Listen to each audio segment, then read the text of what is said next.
Fala, meu amigo Tião. Opa, Arthur. E aí? Tá ouvindo bem? Tá bem, tá tranquilo, tá ótimo. Ah, que bom, tranquilo. Tá Então, legal? Tá tudo bem posicionado aqui? tá, eu acho que você podia pegar um pouquinho mais para a tua esquerda. Sim, Isso. Um pouquinho mais para a esquerda. Pode baixar. Isso, tá jogo. Beleza, tá ótimo. Ótimo. tranquilo? Tranquilo, tranquilo. Não, sem problema algum. Eu passei hoje o dia inteiro aqui do vizinho, eu moro em casa, então o vizinho aqui do lado passou o dia inteiro roçando grama e o vizinho do outro lado tá com dois netos que parece que os moleques saíram do hospício, gritando da hora que chegaram até agora. Então, se tocar o telefone, se alguma coisa aparecer, então saiba que eu estou no meio aqui de No uma meio da guerra. tempestade. No meio da É, guerra. Não, mas é assim mesmo, né, cara? As isso, coisas, isso é as tranquilo. pessoas estão em casa, tem que arrumar o que fazer, né? Porque se não arrumar o que fazer, estão É, ferradas. e quando é criança, então, a gente tem que relevar É, e eu tô acima com de meu tudo. afilhado aqui também, porque os dois pais estão trabalhando, a escola está fechada, a cuidadora não pode ficar com ele, então ele também está aqui dentro de casa, trancado lá com a minha esposa. Que coisa, velho. Pois é, Arthur, a gente está ainda todo mundo nessa agonia, né, de trancado em casa. Alguns conseguem ainda, digamos, agir com naturalidade, outros já começam a se estressar. Tem de tudo nesse momento, né? Na É, realidade, é muito difícil, a restrição é muito difícil, e o convívio, né, se acirraram, porque o pessoal é já está 24 chegando aí. horas. Entrou o Clóvis, Ah, nosso que amigo bom. Ia. Aliás, o Lucas Clóvis, você viu, Carvalho de Arthur? Souza. Vale uma Eu- observação aqui, que o Clóvis foi um dos caras, um dos mentores e um dos incentivadores para que eu começasse a fazer esse trabalho com essas lives, ajudando tanto o pessoal da indústria, do varejo, É, é. representantes, essa galera Marcelo toda. Paulino aí já é um amigo nosso aí, também já está entrando. Tem Opa, bastante gente. Marcelo. Eu O Luiz divulguei. Carvalho. Luiz Carvalho tem Ah, sido um incentivador nosso aí também. Um abração, Luiz. ah, eu tenho uma rede de profissionais da área comercial muito boa. Possivelmente nenhum profissional do Brasil tem um LinkedIn com a qualidade dos profissionais que eu tenho nele, tá? Então, eu tenho uma equipe de representantes de primeira linha, todos os profissionais que trabalharam em grandes empresas ou que trabalham. Eu tenho também gestores, gerentes, supervisores, coordenadores, diretores. Então, a gente tem assim um grupo de pessoas muito top no nosso LinkedIn, no nosso círculo de amizade, né? Porque a gente Olha o trabalha, Ricardo tu sabe, né, Silva Tião? lá. Ah, o Ricardo Silva é seu vizinho aí, o Ricardo aí de Santa Catarina. E aí, É, Ricardo, tudo Ricardo, bem, meu amigo? Ricardo trabalhou comigo na Teca, um grande profissional, um garoto novo. Rapidamente, é assim, ó, eu trabalhei numa empresa que ela era formadora de grandes talentos, né? Então, todos os garotos Massa isso. que saíram da Teca rapidamente alcançaram cargos de gerência, diretoria. O Ricardinho é só mais um aí.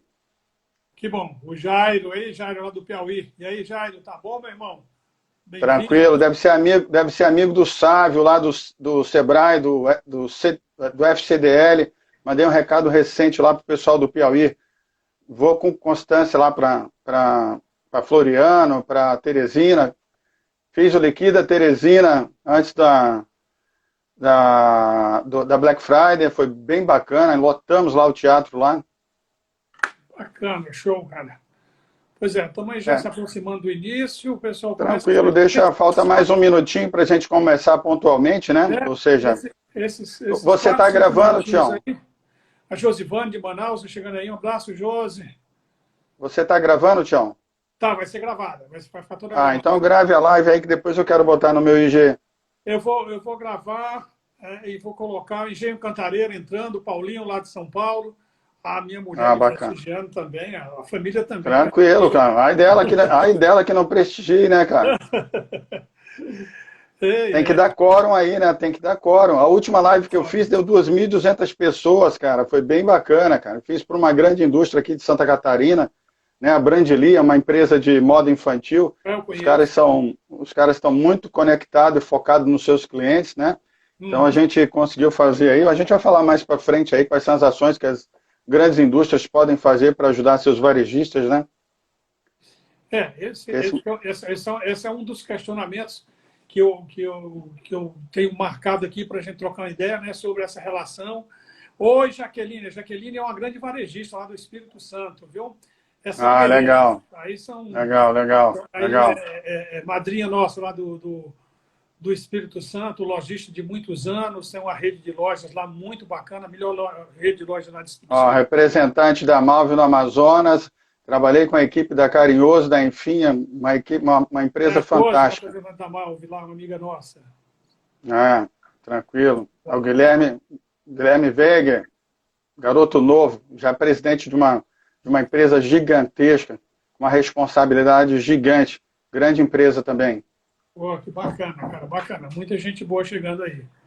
É como a gente fala, né? Esse A segmento de Roberta, venda, uma cara, amiga nossa, é varejista aqui em Fortaleza. Aliás, hoje também é, tem uma live lá da Exames, da empresa dela, que a gente vai estar acompanhando mais tarde, né? estive em Fortaleza em dezembro, mas passei dos 7 dias que fiquei 5 doente. Entrei no queijo coalho lá no Baião de Dois e me ferrei, cara. Ixi. Mas tá, vamos lá, né? Vamos começar a Vamos, conversar vamos. aqui um pouco, né, o Arthur, sobre como, o que é o varejo no Brasil, o que representa. Esses dias eu estava fazendo uma análise antes da gente definir, né? O varejo brasileiro é um negócio impressionante. O varejo representa hoje algo em torno de 63,8% do PIB brasileiro. Então, assim, nós estamos falando, e vamos falar, olha só a nossa ousadia aqui, a nossa responsabilidade, né? De falar sobre algo que praticamente sustenta o país, né? 63,8% do PIB gira em torno do nosso varejo. Algo E o que, segundo maior empregador, né, Tião? segundo o meu empregador, algo que o ano passado, né, beirou aí os 7 bilhões de reais. Esse ano ultrapassaria, né, sem essa crise, sem essa pandemia, ultrapassaria tranquilamente os 7 bilhões de reais. Mas nada que a gente não possa já pensar na recuperação do futuro. Logicamente, vai depender muito do profissionalismo, das empresas, dos gestores, e eu tenho certeza que isso vai acontecer. O brasileiro é muito resiliente, é muito guerreiro e não é de desistir fácil. Você sabe disso, né? Não, não. A capacidade de adaptabilidade do brasileiro é surpreendente. Surpreendente, né? Eu trouxe até aqui uma frase do Einstein, que ele diz o seguinte: em momentos de dificuldades, a imaginação é mais importante do que o conhecimento. Ou seja, nesse momento, a gente tem que botar a nossa cabeça para funcionar, né? Gerar ideias, né? Permitir que essas ideias saiam da caixa e elas sejam, digamos assim, em brainstorm mesmo, E soltas, além do visível, né? vem para o visível, né? Porque, assim, um dos benefícios de uma crise, ou das crises em geral, um dos grandes benefícios dessas crises que eu acho que eu percebo é o seguinte: ela nos obriga, né? Ela nos obriga a pensar diferente. Ela nos obriga a sair da caixinha, a sair da zona de conforto e começar a procurar soluções que não estão no nosso dia a dia. Então, essa junção aí de ideias é que faz com que, nesse momento, todos nós, né, tenhamos que nos preparar para as adversidades que vão vir muito mais forte na hora que o mercado reabrir, porque esse momento é um momento de muita retração, que as pessoas ainda estão, ainda assim, meio que no limbo da história, sem saber para onde caminhar nos próximos dias, né? Eu espero que a Exato. gente consiga trilhar caminhos os mais, digamos assim, confortáveis possíveis. Mas para quem não lhe conhece, Arthur, eu vou falar um pouquinho aqui. O Arthur é um profissional com 35 anos de mercado. Aí. O Arthur foi gestor de empresas, executivo de grandes empresas, mas nos últimos 17 anos ele se dedicou a essa questão da educação, treinamento e desenvolvimento de pessoas, né, Arthur? É isso que Com você tem certeza. feito com bastante propriedade. Possui um rico arsenal de informações, de dicas, né, de sugestões e de soluções para o varejo, enfim, com quem você vem trabalhando todos esses anos, né? Eu admiro muito, eu sou fã da educação. Eu acredito que a gente só cresce, as pessoas só crescem, as empresas só crescem a partir de pessoas educadas assim, não no sentido de comportamento, mas no sentido de conhecimento mesmo, né? De acúmulo de conhecimento. Exatamente. Aqui hoje a gente quer trazer maturidade, capacitação, experiência, né? A gente quer falar de tendências e de oportunidades, porque mesmo nas crises surgem as grandes oportunidades. Com certeza. Não significa dizer que a crise nos obriga, né, a sentarmos e esperar que as coisas voltem a acontecer para poder a gente trabalhar. Eu acho que esse é um grande momento, né, da gente dar as mãos e seguir em frente. Né? A crise é uma das molas, a crise é uma das molas propulsoras da inovação, né? Ou seja, ela nos força, como você falou, a gente é obrigado a ir além do que está visível, a gente tem que ir no além, a gente tem que tornar visível que ainda é só uma sensibilidade, uma intuição, uma possibilidade, aí é que surgem as novas ideias, né? Mas eu tenho sempre falado com as pessoas que antes da gente tentar fazer intuições, de ver além, a gente tem que, no mínimo, fazer o óbvio, né? E a gente sabe que no nosso varejo brasileiro e nas empresas brasileiras de modo geral, a gente ainda não conseguiu fazer o óbvio. As coisas mais simples, as que estão de primeira mão na nossa mão ali para fazer, para educar, né? E a crise também tem o poder de uma frase que eu escrevi agora recentemente, né? Ou seja, que a área de conforto é uma conquista circunstancial com prazo de validade hoje. Né? Antigamente você se acomodava num determinado patamar da empresa, a empresa é grande, a empresa chegou, mas demorava um pouco de tempo para a concorrência copiar e rapidamente superar, né? Agora a velocidade com que está sendo imposto isso, cara, a questão da zona de conforto é circunstancial e com prazo de validade. Ou seja, você se habilitou, conquistou um espaço, rapidamente a concorrência vem, copia e já passa outro patamar. Então você tem que estar constantemente... Não tem mais zona de conforto, né?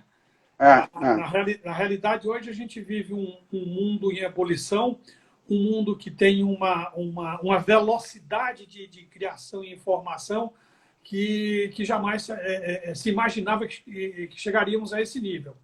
Né? Então, assim, a gente não pode jamais, né, deixar que as coisas aconteçam com naturalidade. A gente tem que estar forçando, a gente tem que estar brigando, a gente tem que estar, digamos assim... a gente não pode ser pego de calça curta, né? Cutucando. Está entrando aí o nosso amigo Aldemir Bezerra, lá de Juazeiro, das lojas Fissura. Um abraço, Demir. Tamo junto, irmão. É um dos que... Breve vamos estar conversando aqui numa live para falar sobre a atuação do lojista e o que o lojista tem feito esses dias. Mas, Arthur, vamos lá, vamos conversar. Eu vou começar a fazer algumas provocações e aí eu vou deixar você à vontade para você ir dando as suas sugestões aí, né? Me fala uma coisa, você nesses últimos 17 anos aí, já treinou mais de 250 mil profissionais. Eu acredito que seja mais. Hein? Eu acredito que seja mais, né? Porque eu fiz uma matemáticazinha por alto, que não tem como a gente controlar tudo isso. Isso, mas em torno de 250 mil. Todos eles, ou a grande maioria, são profissionais de varejo? A princípio, assim, eu sou de uma dinastia de vendedores, né? Eu sou neto de vendedor, filho de vendedor, sobrinho de vendedor, primo de vendedor, irmão de vendedor e pai de vendedor. Então a gente trabalha com vendas há bastante tempo, desde os 13 anos. Eu me dedico 100% a vendas. Só que o que acontece? Vendas se tornou tão importante dentro do mercado que hoje todo mundo tem que entender um pouquinho de venda e todas as pessoas que fazem parte de um grupo, da indústria ou de qualquer outro segmento, têm que entender de vendas. Então eu trabalho com mais propriedade, com muito mais quantidade, profissionais de vendas, mas eu também presto muito serviço para grandes indústrias e empresas nas suas áreas internas, né? Ou seja, semana da qualidade. Então eu vou lá para falar para o cara qual é a qualidade que gera vendas, que facilita vendas, que diferencia produtos. Eu vou lá para falar de lideranças. Então, como eu já fui gestor de algumas empresas, de alguns segmentos, então muitas das vezes a gente vai dar o treinamento para a área de contabilidade, para todos os segmentos, para falar sobre qual a importância de cada um lá na ponta, no final, ou seja, o que cada um faz aqui na sua parte, no seu quadrado, mas que vai impactar diretamente na linha de frente lá, na hora que o representante comercial ou profissional de venda está oferecendo o produto. Se ele fez com mais qualidade, com mais qualidade percebida, né? Com valor percebido, com mais rápido, com soluções mais inteligentes. Então, a gente presta serviço não só para as equipes de área comercial, linha de frente de atendimento e vendas, de grandes indústrias, representantes comerciais, a gente faz bastante convenção durante o ano, mas também a área de varejo. E o varejo, eu faço muito varejo porque a indústria me contrata para treinar os varejos deles. Então eu fiz projetos grandes, com 300 eventos para a Hering, 180 para a Malve, 60 para a Teca. Então eu faço grandes projetos para grandes indústrias que já vêm pensando no seu varejo há 10 anos. Bacana. Me fala uma coisa, Arthur. Você acha que o varejo brasileiro, né, ele hoje tem maturidade suficiente para enfrentar crises do nível dessa que nós estamos vivenciando? A gente fala que quando a gente fala varejo, ele tem um espectro de abrangência gigantesco, né, Tião? A gente sabe... Vamos falar no o pequeno e médio varejo brasileiro. Ele tem maturidade... eu sei, mas quando a gente...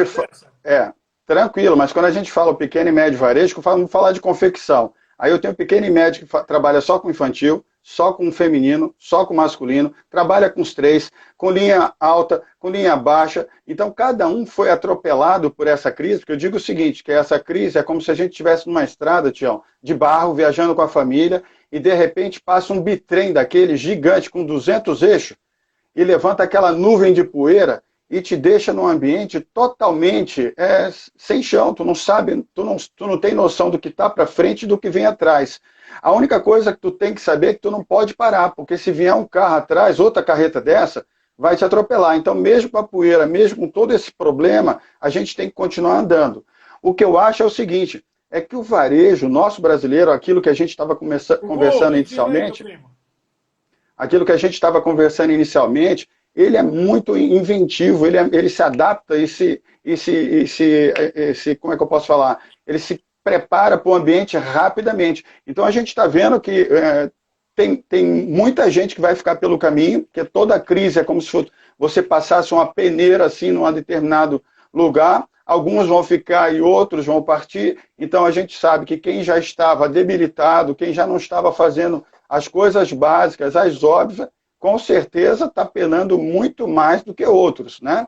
Mas eu digo o seguinte, aquilo que a gente também falou, Tião, essa questão do maduro.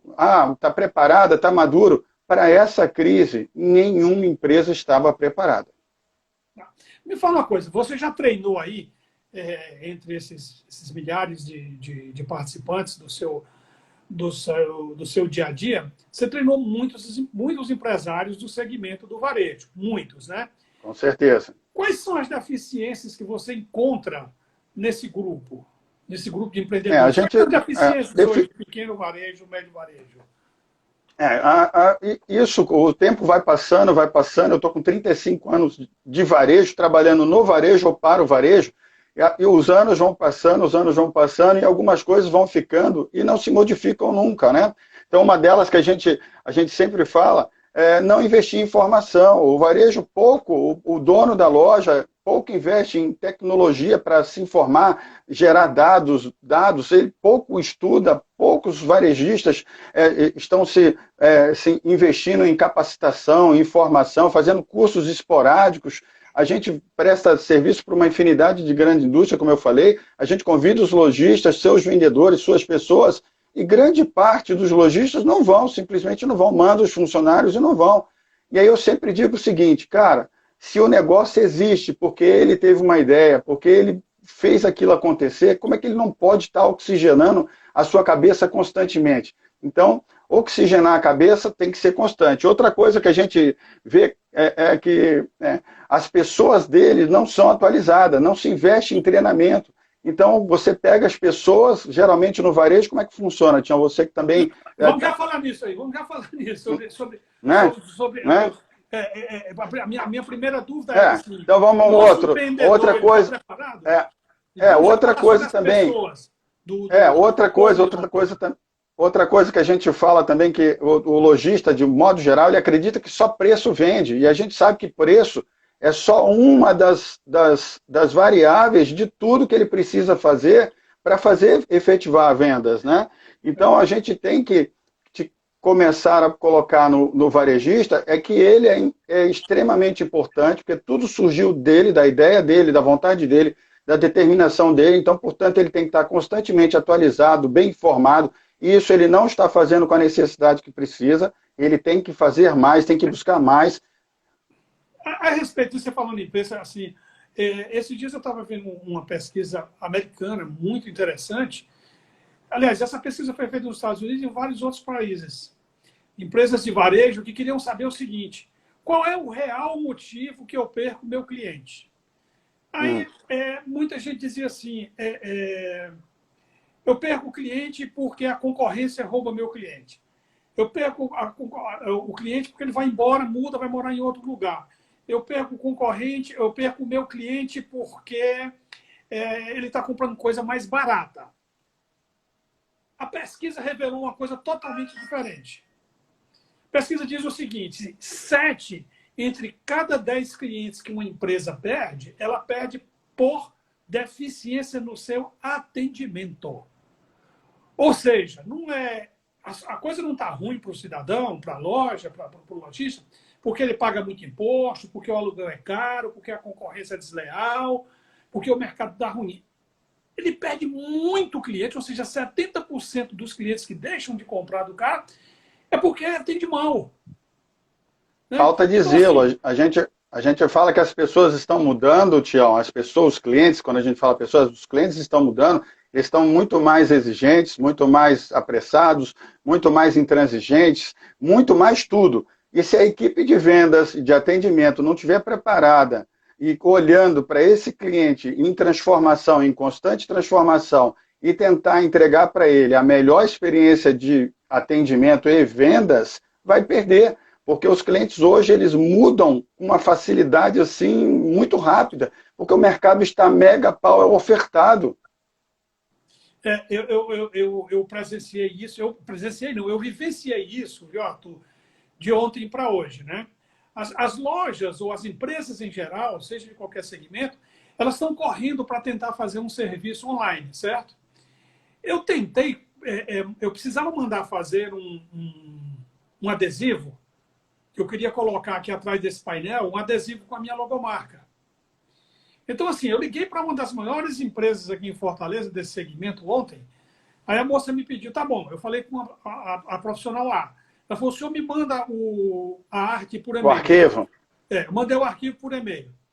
Aí ela disse, depois você me liga. Você me manda e depois você me liga. Aí eu que tive que ligar novamente. Você recebeu o e-mail? Recebi. Ela disse, só um minutinho que eu vou passar para o fulano B. Passou para o fulano B, que é o cara da arte. O fulano B disse, eu estou vendo aqui, mas isso aqui não vai dar para hoje, não. Amanhã o senhor me entrega? Não, eu não sei. Eu estou saindo para o almoço. Quando eu voltar, eu lhe ligo. Ok, era 11h30 da manhã. Deu 1h, 1h30, eu falei, bom, ele saiu 11h30, 1h30, 2 horas de almoço, ele deve estar chegando. O cara não me ligou. Às 3 horas ninguém me ligava, eu liguei novamente. Aí o cara que falou comigo disse que não era mais com ele. A mulher que tinha me atendido, eu não conseguia falar com ele, passaram para uma terceira. Certo? A terceira disse assim, qual é o seu problema? Eu digo, não, minha filha, o problema não é meu, não, o problema é de vocês. Eu sou cliente, eu sou uma solução para vocês. Né? E, alô, Arthur?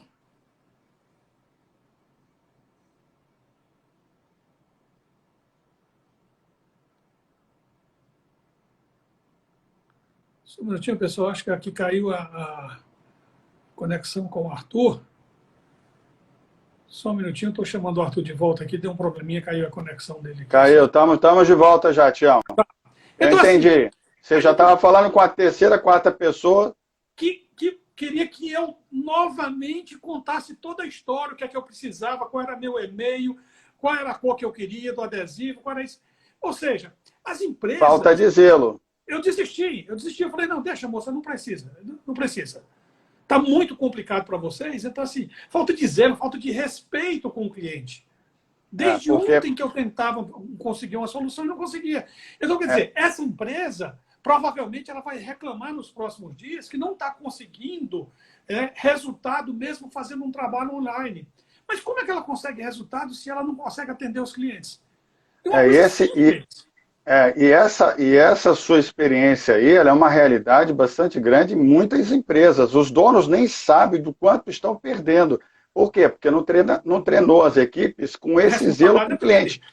O Tião hoje está comprando um adesivo só de parede, que podia custar lá R$ 30, mas o Tião poderia ser um grande empresário, dono de uma mega pau empresa, que queria plotar e adesivar a empresa inteira dele, as 600 lojas. Ou seja, então, enquanto a linha de frente não tiver noção de que todo cliente é muito importante, independente de quanto ele está comprando ou do quanto ele está exigindo, a gente vai perder um monte. E essa crise vem para fortalecer isso, Tião. As empresas que não colocarem na sua linha de frente pessoas com visão de dono e com vontade de vender e de atender clientes, vão penar muito. As que sobreviverem não vão resistir muito tempo, porque o consumidor é como você fala. E olha que você é um cara que de vendas, boa paciência. Agora tenta imaginar as pessoas sem paciência e que não são de vendas. Já tinha dado um chute nisso, já tinha colocado nas redes sociais e... Arthur, vamos falar um pouquinho aqui de outras situações do momento do varejo brasileiro, né? Certo, vamos lá. Nos últimos anos, né, a gente tem acompanhado aí o avanço das grandes redes de loja em diversos segmentos, supermercados, magazines, em todos os segmentos. Essas redes de lojas, elas estão saindo dos grandes centros e estão invadindo algumas cidades interior, cidades com 150, 100, 150, 100, 200 mil habitantes. Você está vendo a invasão desse grande varejo, né? Esse ataque ele chega forte, pesado, né? Com um serviço diferente. O consumidor do interior está habituado a um outro serviço, mas, digamos assim, uma venda tete a tete. E esse serviço, esse autosserviço está chegando e está, digamos assim, estimulando um outro modelo de compra do consumidor, né? Agora eu lhe pergunto, o que e como que o pequeno varejista do interior tem que agir para se defender desse ataque dos grandes? Ele tem que estar atento e se antecipar aos fatos, tem que estar participando da sua CDL, da sua FCDL, sabendo quem são os grandes que estão chegando na cidade, quais são os projetos que estão chegando, quem são os concorrentes diretos e indiretos, e já começar a se posicionar, sair do seu pequeno centro, da sua cidade pequena, e começar a visitar essas lojas onde elas estão atuando. Porque essas lojas chegam com formatos bem trabalhados, bem consistentes, mas eles não têm o conhecimento do cliente ali daquela região. Então, o lojista da região ele tem muito mais capacidade de enfrentar esses novos concorrentes quando ele se prepara antes. Agora, ficar esperando quando os caras chegarem... Cara, Tião, de 10 grandes empresas que eu atendo que trabalham ou com franquia ou com rede de loja própria, todos eles têm plano de expansão para as pequenas e médias cidades. Por quê? Porque o custo de operação é menor e porque a concorrência é menor. Então, o número de concorrentes vai ser maior ainda. Essa crise vai passar um pouquinho, vai aumentar, porque todo mundo tem plano de chegar na pequena cidade. Só que o pequeno empreendedor ou médio empreendedor das médias e pequenas cidades, ele pode se antecipar a isso. E por isso que eu falei que é uma falha. Ele não se prepara, ele deixa chegar o problema para ver como vai resolver. Se antecipa aos fatos, vai procurar que tipo de serviço esses caras prestam, de entrega, via telefone, via WhatsApp, que comodidades ou que conveniências você pode dar a mais, qual é o mix de produto, qual é a faixa de preço e qual é como ele trabalha todo o mix de produto da loja. Você pode se antecipar e na hora que esses grandes... A gente tem aqui um caso que é histórico, a Havan. Você já deve ter ouvido falar da Havan, né? A do Luciano Hang. Então, a Havan, que a Havan vai chegar, vai quebrar. A Havan não quebra ninguém, porque o markup da Havan é alto. Eles têm aquelas promoções que queima, saldos, esses negócios, mas no dia a dia o Luciano não é burro, ele vende o preço normal, ele faz a venda normal. Então, se o varejista pequeno da região souber trabalhar, ele vai usar esses grandes, esses novos concorrentes que chegam, como propaganda para o seu negócio. Isso me estimula a lhe fazer uma pergunta. Eu tenho escutado esses anos todos do varejista no Brasil que um dos grandes problemas que ele tem é a baixa qualidade da mão de obra disponível. Ou seja, é aquela história, né? O cidadão, quando não dá para fazer nada, vai ser vendedor. Aí vai procurar um emprego na loja, ou vai passar uma chuva na loja, quer ganhar uma graninha para trocar o celular, nunca trabalhou, aí vai e entra na loja.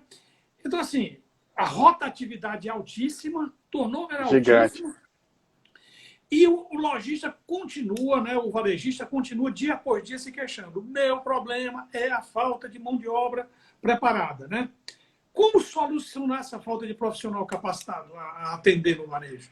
Amigo, como eu te falei, 30 anos no mercado, a gente escuta essa lorota aí, porque já virou uma lorota, né? Porque isso aí, eu acho, eu vou pedir desculpa aos varejistas que estão nos ouvindo, né? Participei de um congresso aqui da Associação Supermercadista de Santa Catarina e eu coloquei isso em pauta lá para eles, né? Que os supermercados também têm muita dificuldade em conseguir gente qualificada. Então, isso passa por várias coisas. Então, a primeira coisa é que o lojista, o empresário do varejo, ele não pode mais se esconder. A falta de mão de obra qualificada está faltando em todos os segmentos, mas ele tem que se mexer, ele tem que se unir com as suas FCDLs, com o SEBRAE, com o SENAC e montar grupos de estudo para formar novos profissionais para o segmento de varejo. A segunda coisa, o trabalho tem que ser atrativo.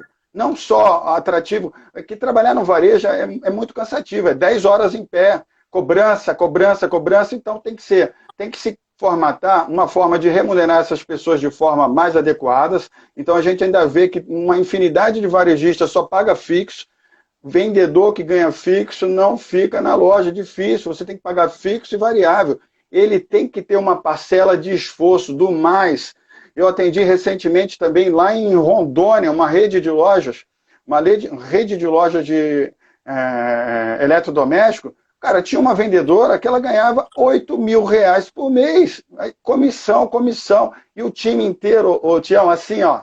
Mas ninguém entra na loja dos caras se não tiver 2, 3 meses de treinamento. Ela entra na loja depois de uma semana de treinamento e durante aqueles 3 meses a camisa dela é de uma cor diferente das outras para que todo mundo saiba que ela é nova na função e que ela precisa de ajuda de todos os outros colaboradores na hora do atendimento e na hora da venda. Porque o lojista, ele não consegue fazer conta como precisa fazer. Todos nós lojistas, e eu fui filho de lojista, a gente sabe quando fecha a loja, quanto entrou no caixa. Mas a gente não sabe quanto deixou de vender por falta de atendimento correto, por falta de venda adicional, por falta de treinamento, de argumentação de vendas. Então, a gente sabe o seguinte, que se colocar gente despreparada na área de vendas, vai cometer um estrago. Primeiro que não vai vender tudo o que o cliente precisa, não vai vender muitas das vezes o que o cliente pode comprar, e quando o cliente sai da loja com uma experiência negativa de compra, como você saiu lá da empresa de impressora, nem foi lá, foi por via telefone, você vai contar para mais quantos? Então, a gente diz o seguinte, que a varejista tem que investir em capacitação, tem que se unir. Esse é o momento de unir FCDL, SEBRAE, SENAC. Visita aí do nosso amigo Rose e Alexandre. Meu amigo Rose, Isso. Sim de loja, juntar, participar. Se você não participar, eu não quero saber, porque grande parte dos lojistas, eu não quero saber de CDL, eu não quero saber de SEBRAE, eu não quero saber de FCDL. Tem que participar. Só participando nós vamos construir coisas melhores. Só com boas ideias juntas, trabalhadas juntas, a gente vai conseguir colocar algo em prática. Lógico, a gente sabe que participar dessas instituições é bastante difícil, tudo está muito polarizado, e quando as coisas ficam muito polarizadas, a gente não consegue encontrar as coisas mais razoáveis para todo mundo. Então, o que eu digo e o conselho que eu dou hoje para todo lojista, comece a participar do seu CDL, do seu Sim de Loja, comece a usar e visitar o seu SEBRAE, é do governo, é nosso, cobrar e comece a dizer... instituições, né, a ajuda no treinamento e desenvolvimento das pessoas. Não só cobrar. Isso, né? Não só cobrar, mas dizer assim, estou junto, o que precisar, vamos ajudar, nós precisamos botar gente. Eu trabalho, eu moro... Não tem dúvida. Assim, a melhor forma de reter consumidor na loja é ter pessoas treinadas e preparadas para isso. Está entrando aqui agora o nosso amigo Vitor Higino. Vitor, meu irmão, um abraço, espero que você esteja bem.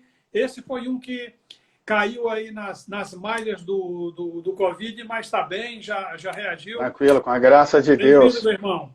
Saúde para você. Mas, assim, uma coisa que eu escuto, sabe, o Arthur, e que me dá um comichão, fico louco quando eu vejo o lojista dizer o seguinte, isso aí, mais uma vez, como você diz, eu peço desculpa a quem discordar, né?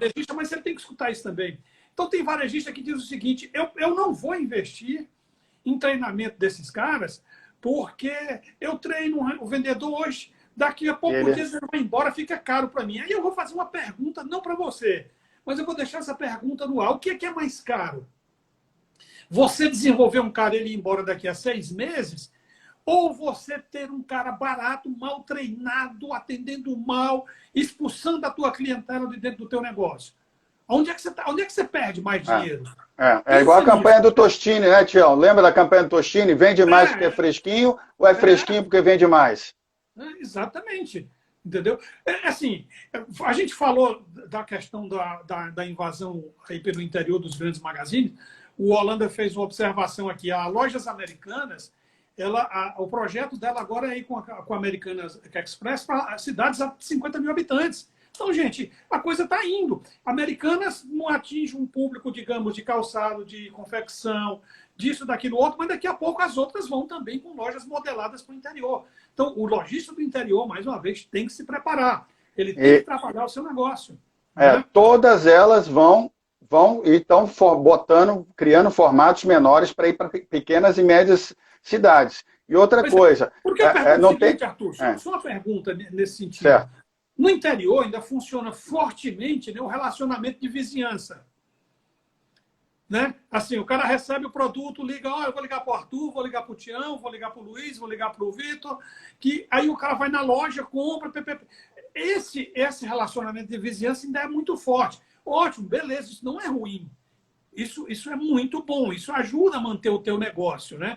Mas é um limitador de crescimento, porque se você atua somente na tua vizinhança, a tua vizinhança vai ser daquele tamanho, daquele tempo.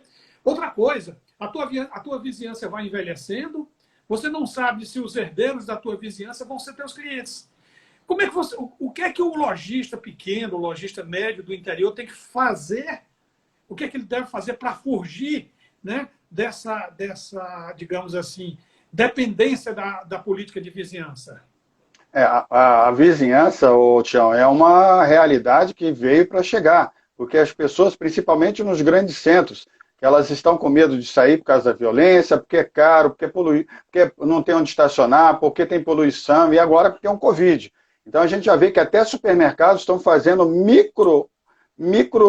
como é que eu posso dizer, células para colocar dentro de condomínio, com básico, tipo aquela loja da Amazon, que ela tem lá, sem vendedor nenhum, tudo disponibilizado, o cliente passa o cartão e compra.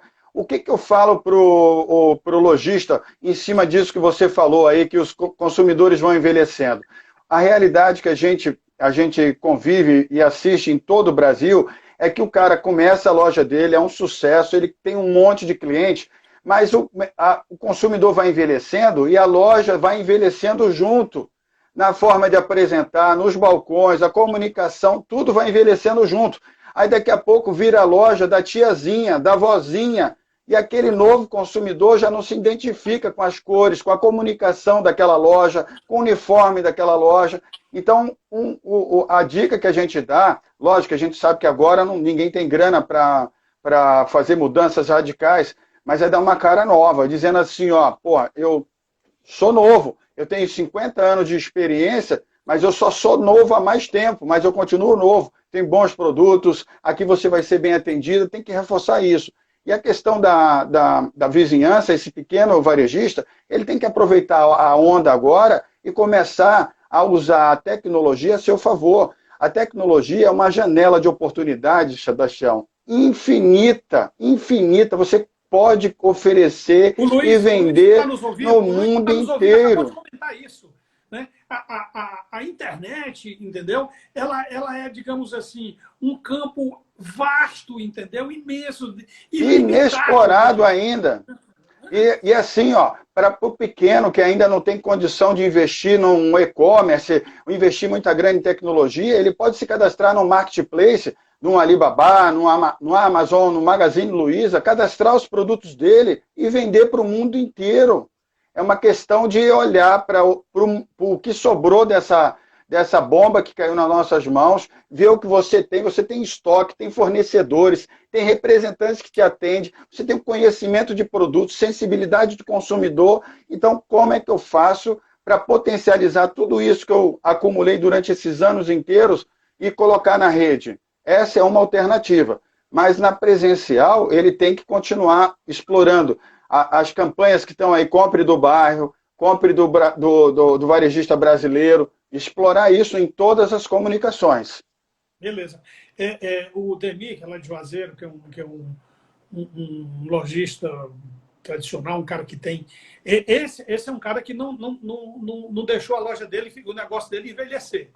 Esse cara é um cara que renova o negócio dele no dia a dia. Eu vou conversar com ele na próxima semana, ele vai estar aqui com a gente, ele vai falar muito sobre isso, eu tenho certeza. E ele está vendo o seguinte, o lojista do interior ele tem que perceber o seguinte, o mundo é globalizado, amigo.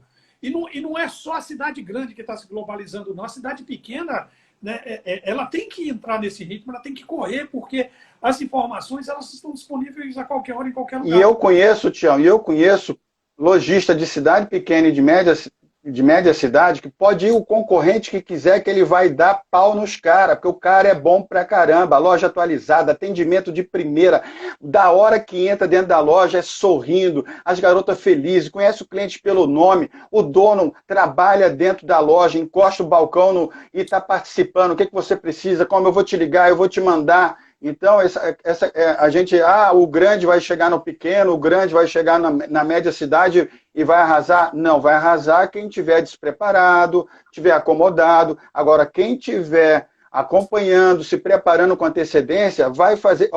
também existe uma infinidade, e agora essa crise vai fazer com que uma infinidade de operações que partiram para as pequenas e médias cidades sejam fechadas, porque o cara não conseguiu desenvolver lá, por quê? Chegou nessa pequena e média cidade e encontrou um varejo atuante, participante, bem preparado, posicionado com marca, com preço, com valor.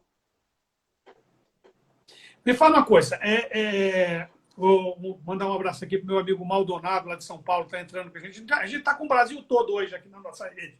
Que bom, abraço, Maldonado. Sinal que você tem prestígio. Você puxou muita gente aí hoje. Né? Os shoppings devem voltar cheio de restrições, né? Com limitações, distanciamento de pessoas, as lojas não vão poder encher e ter aquele acúmulo de gente. Então, assim, vai mudar essa relação. Deixando de lado o Magazine, que o Magazine é uma situação à parte, mas as pequenas e médias lojas de shopping, né? O que é que elas devem fazer nesse momento, né, para atrair com mais eficiência os clientes para dentro das suas lojas? Isso aí tem que ser um combinado de coisas entre a operação shopping e seus lojistas, né? A gente sabe que na relação entre lojistas e shopping tem uma diferença gigante. As empresas âncoras ou as grandes empresas, elas têm uma infinidade de vantagens e de isenções que as pequenas e médias franquias e lojas próprias não possuem. Então, a primeira coisa que todo lojista tem que fazer é ajustar o custo de operação, é sentar com cada um desses operadores de shopping e sentar aqui, bacana, como é que a gente vai pagar a taxa de marketing, de administração, vamos repactuar. Se não houver a repactuação, você pode abrir o shopping quando quiser, porque com um volume pequeno de pessoas que a gente está vendo dentro dos shoppings, nenhuma empresa vai se sustentar. Porque o grande segredo e o grande diferencial do shopping para o lojista é tráfego, fluxo. Shopping sem tráfego e fluxo de pessoas nos corredores não banca a operação. Se não tiver tráfego e fluxo, não vai bancar a operação. E o que a gente está vendo com a abertura de algumas cidades é que alguns shoppings, eu conversando com um amigo meu que é dono de franquia, tem mais de 150 lojas no Brasil, ele disse assim, Arthur, tem shopping que a quantidade de pessoas que anda no shopping e que entra na loja não paga. A gente está repensando se mantém aberto ou não. Então, a primeira coisa que o lojista tem que fazer com o seu shopping ou com o seu gestor de shopping é repactuar as condições de negociação e de parceria. Depois sentar os dois juntos, e aí a gente já está vendo uma série de coisas novas que estão surgindo. O shopping está montando uma plataforma de venda, onde todos aqueles lojistas daquela unidade de operação cadastram seus produtos e o shopping está viabilizando entrega em casa, está facilitando retirada no estacionamento. Então, tem uma série de coisas que estão sendo feitas e colocadas em prática que eu acredito que vão ser muito bacanas e que vai funcionar. Mas primeiro, é como eu falei, o shopping center, a indústria do shopping center precisa começar a pensar: eu quero trabalhar só com grandes varejistas ou eu quero trabalhar também com pequeno e médio varejista e franqueado? Porque se ele vai ter que fazer uma escolha. Para trabalhar com pequeno e médio, ele vai ter que fazer concessões e vai ter que fazer mais coisas do que vinha fazendo. Hoje, vamos lá, ainda sobre essa dificuldade, o que vai acontecer nessa retomada. Por exemplo, hoje a gente vai no supermercado ou a gente pede alguma compra em casa, quando chega a gente vai lá, pulveriza com álcool, com água sanitária, esteriliza aquela compra, né? Ou para armazenar ou para consumir. Isso é feito em casa no dia a dia. Hoje uma preocupação minha é o seguinte: vamos pensar aqui no lojista de confecção, certo? Como é que as coisas vão poder acontecer? Porque se a pessoa vai na loja e quer experimentar uma roupa, se ela experimentar essa roupa, eu digo a você, eu vou ficar muito tempo sem experimentar roupa. Né? Como atuar nesse momento? Porque se a pessoa estiver contaminada, pode transmitir para a roupa. O próximo cliente vai querer experimentar essa roupa, comprar essa roupa, né? Tem algumas perguntas e questionamentos que nem eu também não sei. Saída, né? Mas eu tenho umas sensibilidades e eu tenho algumas informações de mercado que, assim, nesses últimos 60 dias, eu devo ter conversado com uns 70 representantes comerciais de todos os segmentos, empresário, lojista. Eu conversei com todo mundo. E, ultimamente, eu tenho conversado com a equipe de campo de vendas, né? Conversei com a galera da Brandly, conversei com a galera da Ering, conversei com a galera da Malva. E o que a gente está escutando deles todos, Tião, é que a questão da malinha ou da sacola de produtos enviada para o cliente para ele provar e escolher, isso é o que está sustentando hoje o grande varejo de moda, é isso, Tião. Então, eu acredito que vai existir pessoas com receio de provar as roupas em função de ser contaminada, mas a grande maioria está mandando para casa, está provando, está usando, e eu não estou vendo isso como um impedimento, Tião. Ok, que bom, que bom. A respeito do que as pessoas ficam apregoando aí sobre o futuro do mercado, não que eu me posicione contra a história do desenvolvimento do e-commerce, né? Mas a gente tem visto o seguinte: a proliferação do e-commerce, principalmente nesse momento, né, tomou conta do país e no mundo inteiro está acontecendo, né? Você acha que isso é uma forte ameaça para o pequeno varejo? O que é que ele deve fazer para se defender disso? Eu acho que a tecnologia ela veio para agregar e ela vai ajudar bastante também o pequeno varejista, né? Então, ele está mais em evidência, a questão do e-commerce nesse momento, porque foi a única janela que ficou aberta para comercializar. Então, ela ficou em evidência e cresceu em seus números. Mas se a gente for olhar a representatividade da venda por e-commerce em relação ao total de vendas vendidas no varejo, ela, a nível mundial, ela não passa de 10% da venda total. Agora, nesse período, ela vai representar um pouco mais, mas não é isso. O grande impacto da venda digital, que eu acredito, é o seguinte, que como as pessoas estão mais digitalizadas, elas não...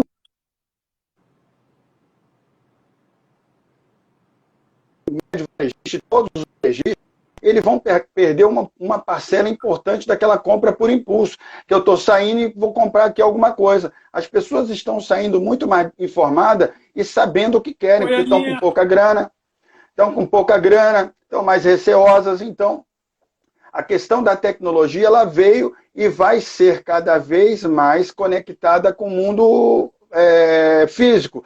Então, o que eu acredito para os próximos anos e para as próximas décadas é que a gente não vai ter mais a questão de é venda digital e venda física. Vai ser uma coisa só, né? Ou seja, você, para se estabelecer como empresário do varejo, você vai ter que ter as duas janelas de vendas, né? Ou seja, você vai ter que ser homem de canal, você está disponível em todas e facilitar. Essa é a ideia. E você vai ter que estar facilitar, você vai ter que viabilizar a entrega, o produto da forma que o cliente quiser. Se ele quiser via tecnológica, tecnológica. Se ele quiser via presencial, tomando um cafezinho, sentando e conversando com você, beleza. A gente teve até olha aí, ó, o Demir de Juazeiro está fazendo mais gente de Juazeiro. Entrou aqui a Juazeiro nossa... do Norte ou Juazeiro da Bahia? Juazeiro do Norte. Entrou aqui a nossa... Juazeiro do Norte, lá do Padre Cícero. Juazeiro do Padre Cícero. Entrou o Ricardo Isso. Barroso Lima, meu cunhado. Já fiz bons eventos lá naquele hotel lá.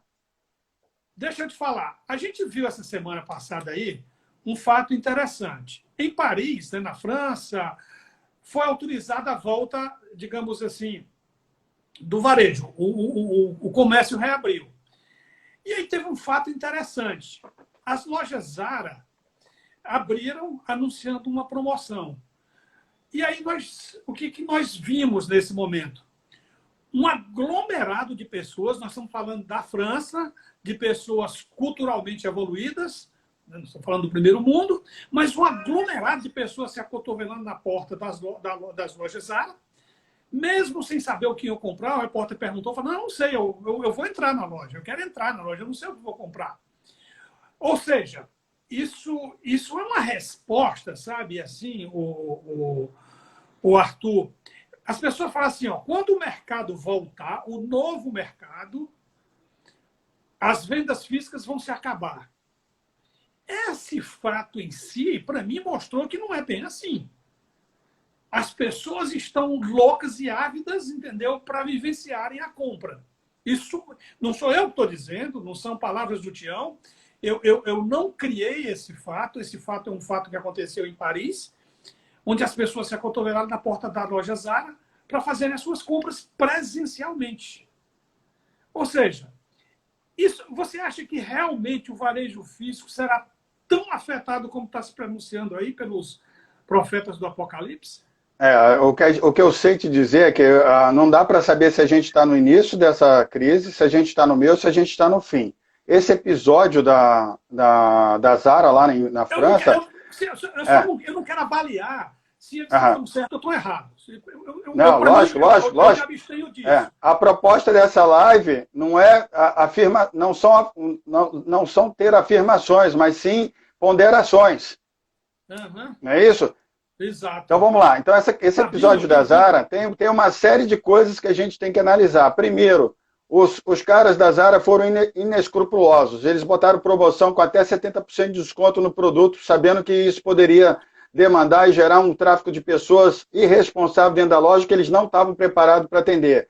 Segundo, mostrou que, mesmo na França, a falta de informação o individualismo é uma coisa muito grande ainda, né? Então, eu acredito que nesse primeiro momento em que a onda do desemprego ainda não chegou nas famílias, não chegou nas residências, ela ainda pode provocar isso no início. Está todo mundo enclausurado, doido para sair, doido para provar, doido para conversar. Tião, eu estou doido para abraçar meus amigos, Tião. Eu não vejo a hora de sentar e tomar um chopp no boteco, conversar com os garçons que são meus amigos, apertar a mão. Isso todo mundo está assim. E comprar, que é algo que nos dá prazer, benefício. Então, eu acredito que nesse primeiro momento, assim que as coisas começarem a abrir, alguns consumidores vão para a rua, e principalmente de mais idade, né? Que você viu, se você...